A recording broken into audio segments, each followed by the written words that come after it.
Hello, my name is Carlo Martuscelli, and for those of you that don't know me, I'm a health reporter for POLITICO Europe.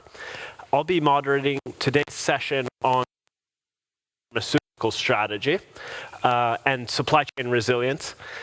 And it's such an interesting and exciting time to be discussing this. As a reminder, it's been nearly a year now since the Commission first published the roadmap to the pharmaceutical strategy. And according to the Commission's schedule, we're about a year away to when they'll publish the concrete legal proposal, the revision of the basic pharma rules. So we're somewhere in the midpoint between these two. And the past 12 months have really served to emphasize just what's at stake with the pharmaceutical strategy. We've had the coronavirus with all its ups and downs, race with the vaccine, and the development of new drugs against COVID as well. And what's so interesting about the pharmaceutical strategy is its ambitions. It really wants to touch on every aspect of the pharmaceutical sector, from pricing, access, affordability, innovation, generics manufacturing. And sometimes it seems like these objectives can be at odds with each other. For the past 20 years, we've had more and more of drug production moving east to Asia. And we know this is a concern, especially in the light of the pandemic, but at the same time, we know that one of the barriers to access that's most often cited is pricing. So it seems like we have this question of whether we can deal both with production issues and the pricing. And we're going to discuss all of that and more, but first a few housekeeping points. I want to encourage everyone to take part in the discussions. We like to make these interactive, so please ask questions via the swap card platform for people online, and for people in the room, you should have instructions on the chairs to how to do this. And please do engage with social media. You can tweet at #PoliticoHealthcare. And now I'd like to introduce the speakers. With me in the room, I have Andre Rees, Director, Health Systems, Medical Products and Innovation at DG Sante. I have Philippe Drechsle, Vice President of Generics for Europe at Teva. And joining us online, we have Charlotte Roffian, European Policy Advisor at France Asso Santé.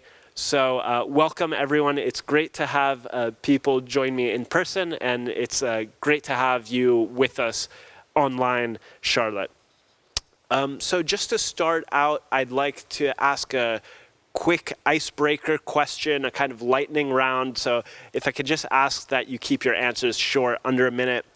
I wanted to return to this question I brought up at the very start, which is, do you think a more resilient pharmaceutical supply has to come at the expense of cheaper prices?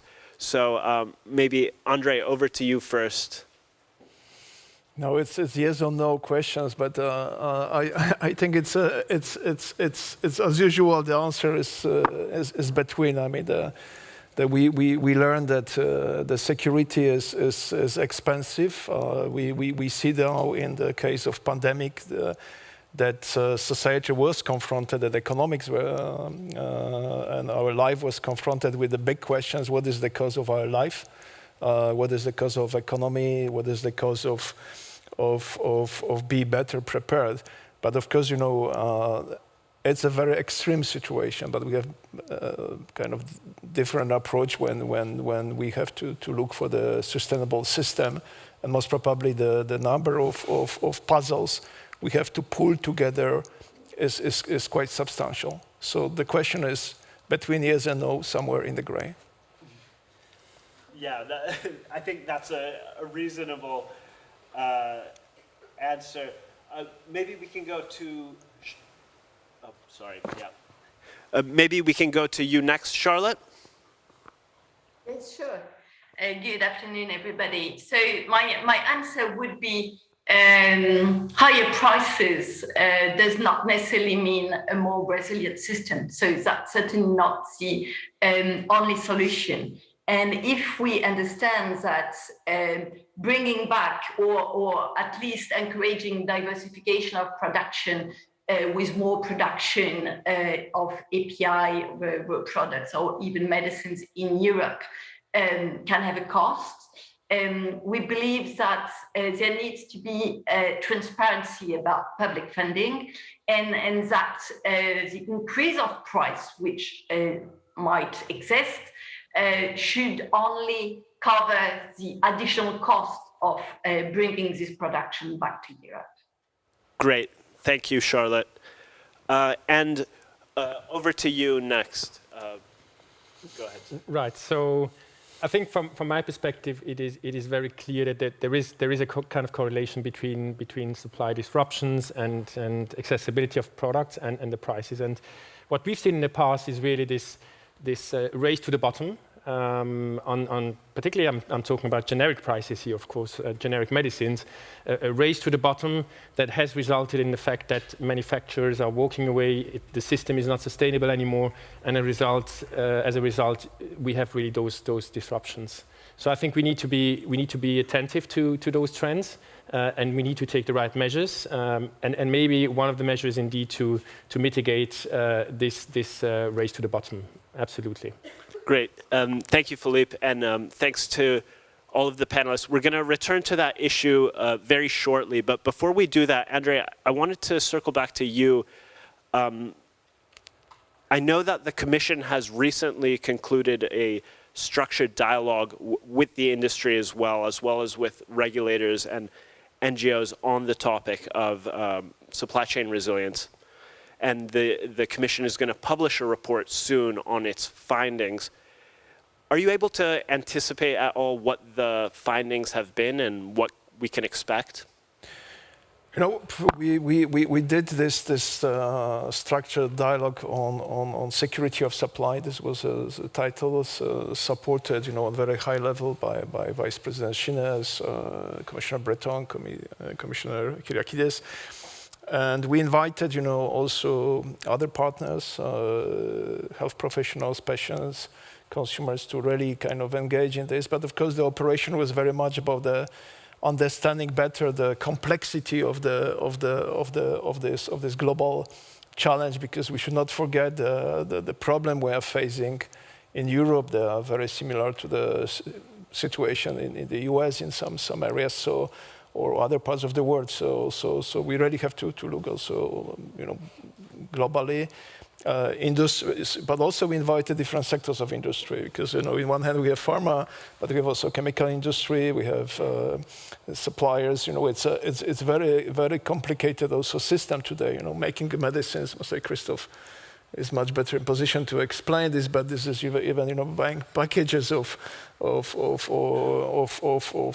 medicines, you know, to pack them, or it's a complex issue. So I think we have to understand better the complexity. So we set up the 4 different groups. One was looking on the vulnerability of this supply. Second one was looking on the issue related to the security of supplies. The other was on having a look at methodology, how to establish the list of critical medicine, which was very kind of important and difficult methodology or ideas how to do it. And there also was a 4th kind of package working on innovations, because we believe that as usual in this such challenging times and momentum, also we have to think about can we also innovate in this field? There is a room for innovation. So we got a number of ideas out of this process. Now we are kind of trying to pack them, as you rightly said, in a kind of policy paper. Hopefully will be published in a few weeks' time. And will we be able to expect concrete proposals at this stage, or will it be more a piece of analysis looking at what the issues and challenges are? As you know, the Commission kitchen, you know, I better wait for the final product. But of course, you know, that we should not forget this is part of the bigger process. You mentioned the legislative package, which is also in the pipeline. So there are also a number of kind of challenges we are facing, for example, with greening technologies, digitalization. So we have not kind of forget that thinking about this issue, we have to a little bit, embrace in the bigger process, which we aim to get to the final end of next year. Great, and Philippe, I'd like to bring you into this next. It's really good to have someone from the industry here because you have an insider's view in how the market has moved in the past couple decades. Do you think EU policymakers have a good grasp of the problems facing the industry? And do you think Europe having a greater share of total manufacturing worldwide is a realistic goal? So let me tell you the following. So I think the pandemic has brought to the spotlight a fundamental issue, which was recognized maybe more by insiders, but I think now it has come to the light of the world that we have seen manufacturing moving towards east, definitely. And I also want to maybe to connect and call to this study that Teva has asked to be conducted on 3,000 patients across Europe, where the results were extremely striking because patients, as in the past, were not really aware of and were not really interested where the medicines were coming from. This study actually demonstrated that they are very much interested. They want to know where the medicine is coming from.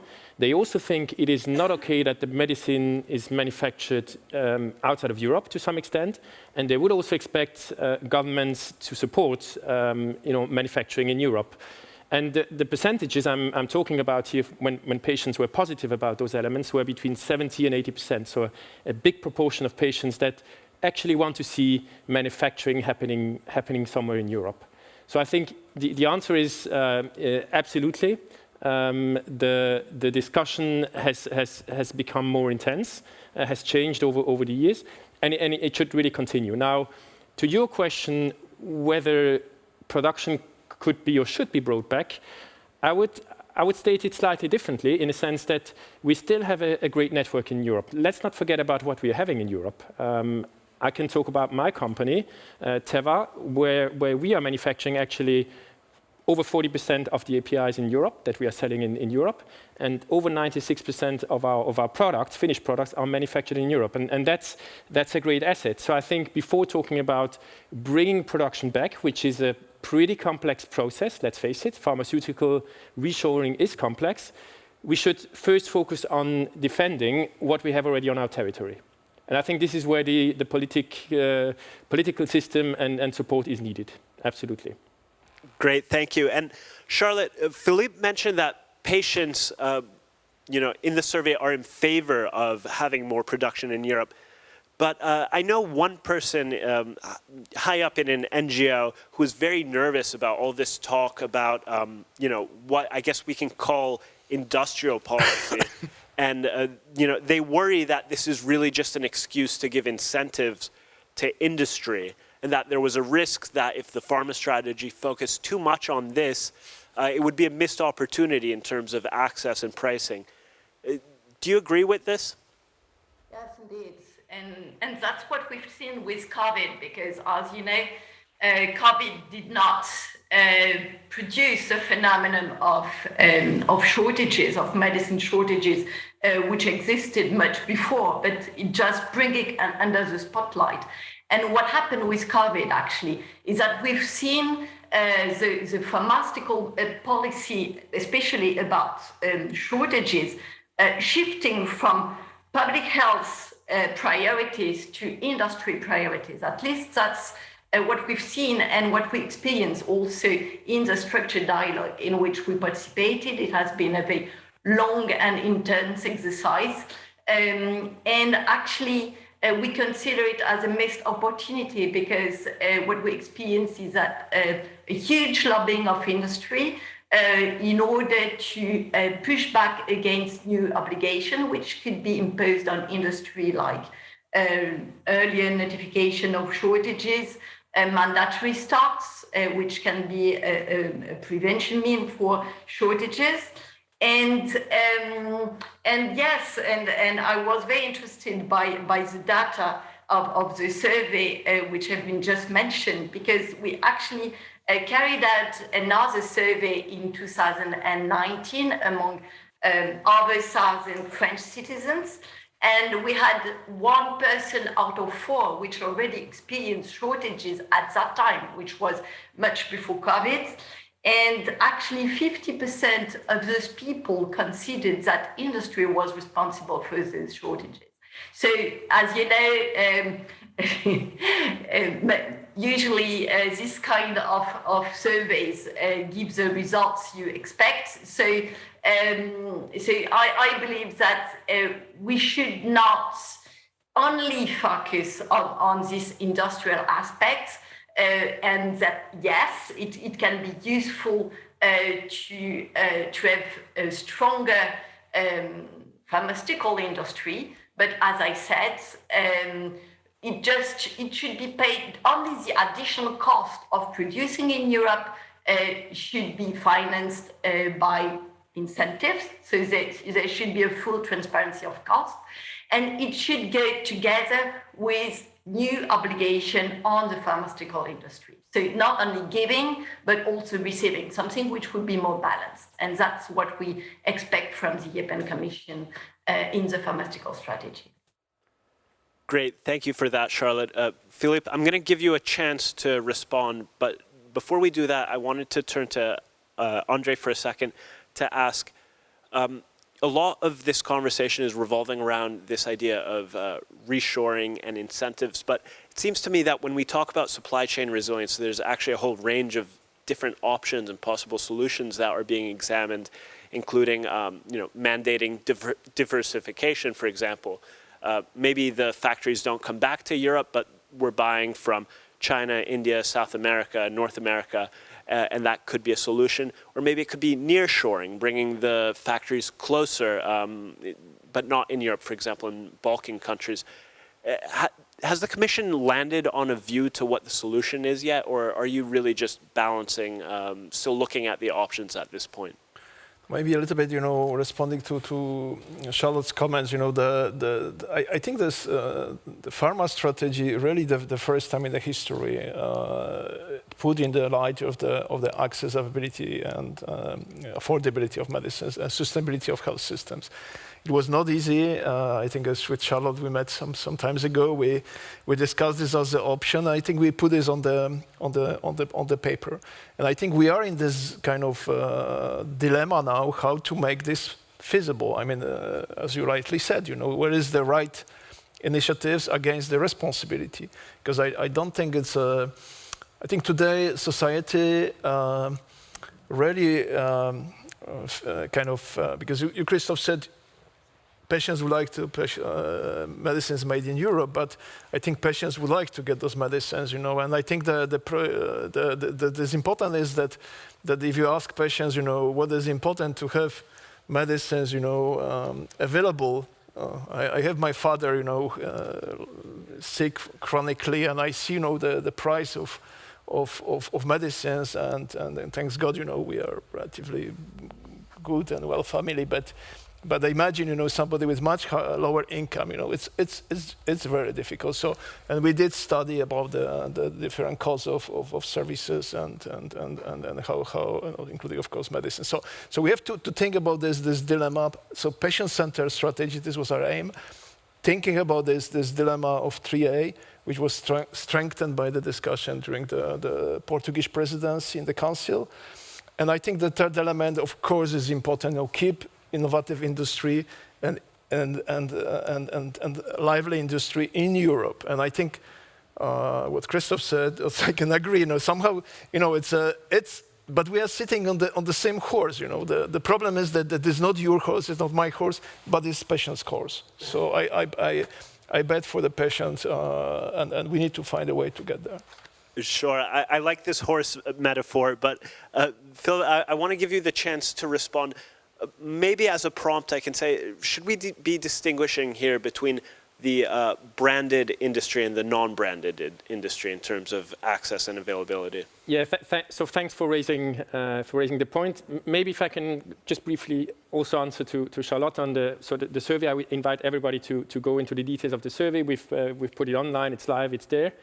And the other aspect I wanted to mention is that what we're really trying to advocate for is rather than the carrot and the stick, if I can say so, the analogy is more to talk about a sustainable system that really makes sense for all the actors. Because I'm taking the example of and we know it, the pricing of generics, and this is an indirect way that I would answer your question, of course, that should we differentiate between generics, where a cost per pack is maybe a few euros, and an innovative treatment which costs millions, right, to the extreme. Yes, I think we should definitely make a difference here, because what we can see in terms of generic pricing. And I want to call a recent example of a tender that was called in Germany, and by mistake somehow the winning price was leaked and was published, and the price per tablet was 0.05 cents. Now, let me ask you, right, that we're talking about a pharmaceutical product that is manufactured under stringent conditions, quality controls. It probably costs 1/3 of a pack of chewing gum, right? And that is the fundamental question. Have we reached a system where the model doesn't work anymore, and which, as a consequence, also creates imbalance? Manufacturers cannot work in that sustainable environment anymore, and they just walk away, right, to some extent. And I think this is the risk we are seeing today, which we really need to address. I want to go back to Charlotte, but before I do that, I do have one follow-up question. So, are you ready to say that if the tender system was reformed and Europe could promise that patients would, or health systems rather, would pay more than just the pack of chewing gum for a pack of medicines, that then Teva would invest in building more factories in the EU? Because that seems to be the issue. When there's an emergency, suddenly people find out it's very nice, it's insurance to have manufacturing take place inside your borders, like we saw with vaccines, for example. Right. So I would say, first of all, as you know, Teva has a lot of manufacturing sites in Europe, so the footprint is still strong. But the risk that Teva, or in general, the industry is going to cheaper areas and regions. Yes, indeed, there is this risk is there. And we shouldn't just talk, I don't want this discussion to be focused just on the price, but I would like to expand it to the multi-criteria that should be actually considered when it's about tendering. Multiple awards, other elements than just the price. We are talking a lot about the meet criteria, for example, right? The most economic attractive criteria, environmental issues as well. So I think there is a full package, right? I know in the end, we're talking about the price here, right? And this is why I want to make sure that, of course, we should take the whole blend and make sure that those are the criterions that I think everybody would agree make sense, right? There is nothing here on the list which doesn't make sense fundamentally. And if we take those elements as a package and take them into the equation for tendering, for example, yes, I think it will make the environment much more sustainable for generic manufacturers. Absolutely. Great, thanks for that. And Charlotte, I want to go over to you now. You're based in France. I wanted to know, what are lessons that France has for the rest of Europe when it comes to pricing or tendering, or generally dealing with this issue of pricing?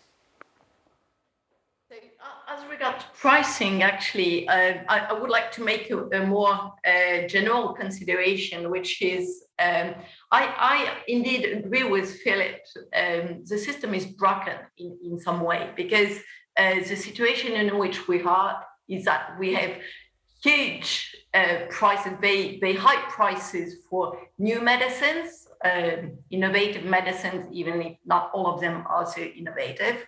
And there has been a pressure on the prices of generics and older medicines to compensate in some way this very high price of innovative medicines. So if we raise the price of generics or older medicines, and especially essential ones, we will need to to get down with the price of the new medicine. So there needs to be a balance among both. So certainly one of the issues is around there. And there is a solution actually as regards the price of generics, and that's something which has been experimented in France already, which is a cost transparency. If the prices are so low that your costs are not covered with a decent, obviously, margin of profit, so you can ask a price raise with the organization within the Ministry of Health in France, which sets prices. But that requires cost transparency. And it is something, unfortunately, that the industry is usually not available to provide. But I believe it would be a solution because it would evidence both the excessive pricing of some new medicines and the excessively low prices of older medicines. I think that's a very interesting suggestion. Price transparency is usually linked to the issue of high prices, but maybe it can also be a way to highlight excessively low prices. Philippe, I want to ask you about that, but before I do, Andre, the topic of sustainability now has come up a number of times, and I think so far it's been with regards to fiscal sustainability of health systems. But there's also the issue of environmental sustainability of the pharmaceutical supply chain as a whole. I wanted to know, do you see also in terms of the pharmaceutical strategy, could that be a way to make pharmaceutical manufacturing more sustainable? Also, the share of it that takes place in Europe. Yeah, this is of course on our agenda as well. You know, we should. We've always said in the framework of Pharma Strategy that we should not kind of deviate from other aim of today's, which is the Green Deal and the approach we are taking as the whole world. You know, we are a few days before the COP 20 in climate change in Glasgow, so it's very difficult to kind of not see this as at least issues for our discussion. It is part of this debate under innovation package. We also looking for the solution. There are some, as Chantal referred to, some kind of experience. The Swedish experience, for example, with the contracts when this greening part is for antibiotics is part of the contract. The also other countries kind of looking for this as an issue for the contracting. But at the same time, I think we also would like to support this is also in our Horizon Europe package idea to support innovations. We need more academia involved, more industry thinking about this innovative greening technologies. Because as I understand, speaking to industry, to academia, there are some new ideas. And when industry left, Christoph, you didn't say this, but part of the difficulties was also increased consideration of environment, you know. But what is interesting, maybe the last word on this, the Swedish agency show us also they do also support this kind of approach in India. So we should also think, you know, let's think Europe, but also maybe some ideas we should transfer to the suppliers from countries like India or China. Great, and Philippe, to take that question over to you, would you support environmental impact having more weight in tendering? Could that be one way to incentivize industry in Europe? Absolutely, and I think this is one of the, you know, what we are all calling, I think, this level playing field, where we are saying, well, we know that in some areas of this world, the environmental criteria are not the same, right? And again, I think big companies like my company, they do have standards that apply all across the board to some extent, right? So we try to be very attentive on the ESG impact, and you cannot just say, to put it bluntly, right, what happens in India is completely different from what happens in let's say, in Germany from a manufacturing perspective. But you do have differences, right? Let's be very clear, and those differences are creating a kind of unlevel playing field. And there, of course, the political system legislation can help to have a kind of a level playing field by which those criteria are really taken into account with tendering. Absolutely. I couldn't agree more. Great. And I'd like to return to the point that Charlotte made on transparency. I think it's fair to say it's a topic usually the industry doesn't love, at least in regards to pricing. I mean, I don't want to just discuss pricing. I want to also talk about supply chains more generally. We've heard in the earlier sessions that part of the EMA's new mandate will be to have a better understanding of possible causes of shortages. Do you think the industry would be on board with opening up the hood of the supply chains a little and allowing the Commission and regulators to have better understanding of how these supply chains work? They're enormously complicated from what I understand. Absolutely. I think this is what the structured dialogue is trying to do, right? And I think we are still in the middle of the process here. The first phase is closed, and now the Commission is going to the next phase. And I think all the stakeholders were involved. And indeed, I think the first conclusion was that this is awfully complex, right? And unfortunately, we would like, all of us would like this to be very simple. There is a simple solution. It is extremely complex. So I think the structured dialogue tries really to address those type of considerations. I'd like to maybe raise another topic, which is creating complexity and hurdles. Is the whole regulatory system. That is also we see probably the system reaching its limits. We see a lot of variations that are not critical from a product quality or safety perspective, but the system, the way we are notifying or communicating with the authorities and the other way around is extremely complex, right? So this is one element. We also see a lot of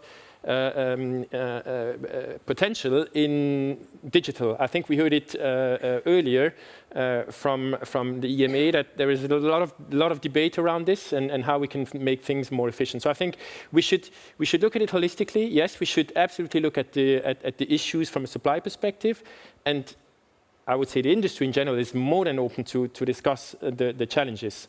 And particularly maybe the ways to improve the process on top, right? That would be an additional approach to it. If I may jump, I think this is of course one of the aim of strategy or the future legislation, how this make more kind of slimmer version of the regulatory, but of course not on the cost of the safety, quality, and efficacy, because these principles will keep. But I think there are many room for the improvement. The system become very complicated for the small and big companies. I think they all struggle with this problem. But I think we try to address this issue. I mean, digitalization is another great example. The current work and pilot on the digital products leaflet is showing that we can. There are some countries moving much faster ahead with this concept. Also looking, towards the patients. Readability of leaflets, understanding better what is the side effect when I can take medicines and the right kind of doses and so on. Yeah, just on that point, I wanted to ask you, Andre, do you think there's low-hanging fruit in the rules as they're currently written, in the sense that some of these rules, either in member countries or at the EU level just don't make sense, and we can harmonize them and make the system more efficient without anyone having to pay a cost? No, some rules we have to change in the principal legislation. We try, where we can, we try to simplify things, but there are limits of the regulatory framework we created. Many years ago, the digitalization was really, we remember the size of computer when the legislation was started to be built.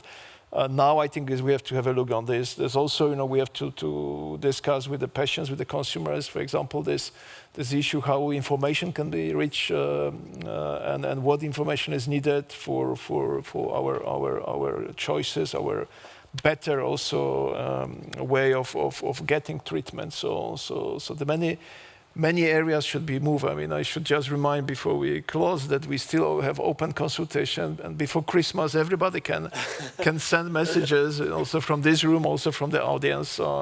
We need more ideas. We need more. We are open for the ideas. I mean, this is what I said many times in different meetings. We should try make our system for the future. Okay, well, you heard Andre. Please do send your submissions because the Commission is listening. Charlotte, I wanted to go back to you. I do want to hear from an opposing voice in all of this. What do you think is the role of civil society in all of this? And where is it, do you think, that the industry needs maybe some checking or some curbing from patient groups or from health organizations?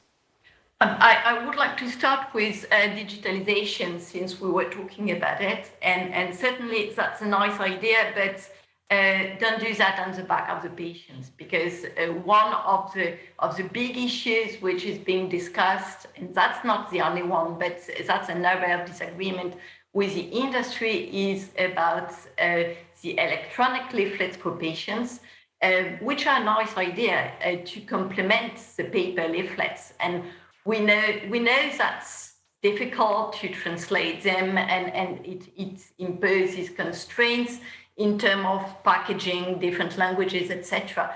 But think about the fact that the people who take most medicines are elderly people. And even if some of them have access to digital products, etc., not all of them. And so that's something on which we disagree. We need to keep these paper leaflets for patients' information because they're essential. So it's just a small point. So always involve patients in the discussion, and please let's find an agreement which is in the interest of everybody.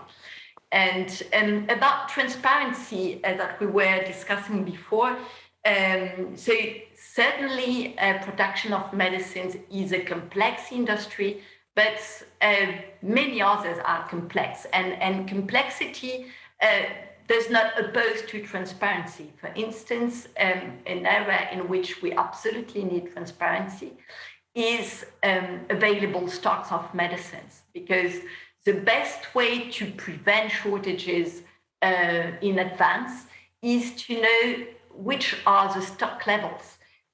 Because obviously when stock levels go down, that means that there is a shortage risk. So transparency of stocks, of available stocks is something which is extremely important, and it should go together obviously with obligation of minimum stock levels for medicines of high therapeutic interest. Because that's the best way to prevent shortages. And we know that for cost reasons, especially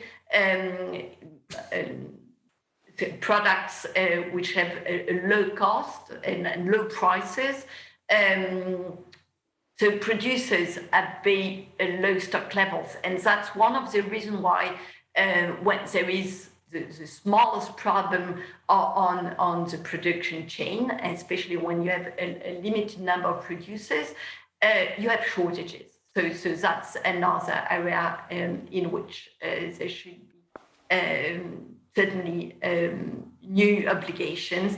And the last point, but which is not the least one, and on which I believe there tend to be an agreement more and more at a European level, which is the necessity for the industry, together with medicine agencies, to draft prevention and management plans for a pharmaceutical of high therapeutic interest, because that's a way to set up in advance the measures to take in case of shortage. Great, thank you for that, Charlotte. I do want to get to some of the questions from the audience, since we have some good ones here. This one is for you, Philippe, from Boris Aziz from MSD. And he is asking, does Teva support the demands recently made by French generic companies that the pricing of generic products should take into account local manufacturing and apply pricing process that would diminish the impact of price competition? So if I understand the question correctly, this is about giving an advantage to local manufacturing, right? So I think we have to be careful here that we are not falling into some, in general, nationalistic, concepts, because Teva doesn't believe that this is the right approach. If you look at the network of manufacturing, this is a wide network, right? And you cannot have everything locally produced, for example. This is simply impossible. We are relying on as an industry, as a generic industry, on a wide network of manufacturing sites in different locations, of course. So what we are calling for is not this nationalistic approach. It is more the level playing field, of course, because this is important, and keeping the rules, at the same level for everybody. This is more what we're calling for, indeed. Okay, great. I want to bounce off that point you just made, Philippe, to ask you something, Andre, and I hope you'll forgive me for asking a slightly philosophical question, but the EU was conceived, among other things, as an internal market with a level playing field, a free trade area. But it seems like more recently we've been hearing more ideas about, again, what can be termed as industrial policy and strategic competition and strategic autonomy and so forth. As a policymaker in the Commission, is there a kind of tension for you in trying to balance these two, maybe we can call them souls of the EU that we're seeing right now? Well, I think as the Commission, of course, we always say the single market first, and we have a lot of tools to work together, and we have seen the during pandemic, because this pandemic is always remaining as all kinds of problems. One of them was stopping exports on the borders of country X or Y, and then result was the country B understood the medicines. They're not getting medicine which was produced from API, so they block. So I think it's important, and Commission always was in favor to open borders, allow the exports, and because we believe that this is really helping the flow of goods in Europe, and this is usually healthy process. Great. Thanks for that. Maybe we can just do a last quick round before we close off the session, which is just, do you think Europe is going to emerge from the coronavirus pandemic more prepared to tackle drug shortages in the future? And over to you, Andre, and then we can do I think for sure we have so many lessons to digest, and also we have to continue this open dialogue. I don't think we have ever such massive exchange of informations and trying to understand each other. So it's always like in the wartime. We learn more, but we have to be prepared that in the peacetime we really have to move ahead quick, because the who knows what will be the next war. Philippe? Yeah, I would say it really depends what we are doing from this moment in point. What are the learnings we're really taking to the next level? And I think we should keep in mind we have two major issues when it comes to shortages in generics. One is really this race to the bottom on the price level. I think the system is broken. I'm happy hearing Charlotte agreeing to some extent that something is not okay here. And the second element is really this regulatory complexity that we need to tackle. Those two elements, if we really take it to the next level, I think we've learned something out of the pandemic, and we can do something better to avoid those out of stocks. I think we all agree again, right? Out of stock is something that should not happen. It is not acceptable from a patient's perspective, and it's not acceptable for any of us, right? That's very clear. Charlotte, before we conclude, I want to pass this over to you. You've been a little bit the voice of dissent during this discussion, and I appreciate that. So I want to know, are you optimistic or pessimistic? Do you think we'll get out of this pandemic with more tools to tackle drug shortages?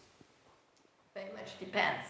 What happened during the pandemic is that while shortages, so the Commission was obviously aware of the situation, but for instance, European Parliament did not really care about shortages of medicines. And what happened with the pandemic is that everybody realized that it was a big issue. So that's the positive side. But it will work only if we keep public health and patient interest priorities at the top, and that we do not transform this process into let's bring back our industry and favor European pharmaceutical industry, because that's not the point. What we want is a result, which means to have pharmaceuticals available for patients' needs, and especially pharmaceuticals which are necessary for public health priorities and interest. Perfect. So that's, we will see what happens. For the moment, I would be moderately optimistic. Okay. Well, on that very open-ended note, I want to thank all the panelists for having joined me today for this very interesting discussion. A lot to think about. But next, we have a very special guest. We have Dr. Anthony Fauci joining us, and he'll be interviewed by our very own Sarah Whedon, Chief Policy Correspondent at POLITICO. I ask everyone to remain seated, and we'll have the interview very soon. Thank you once again.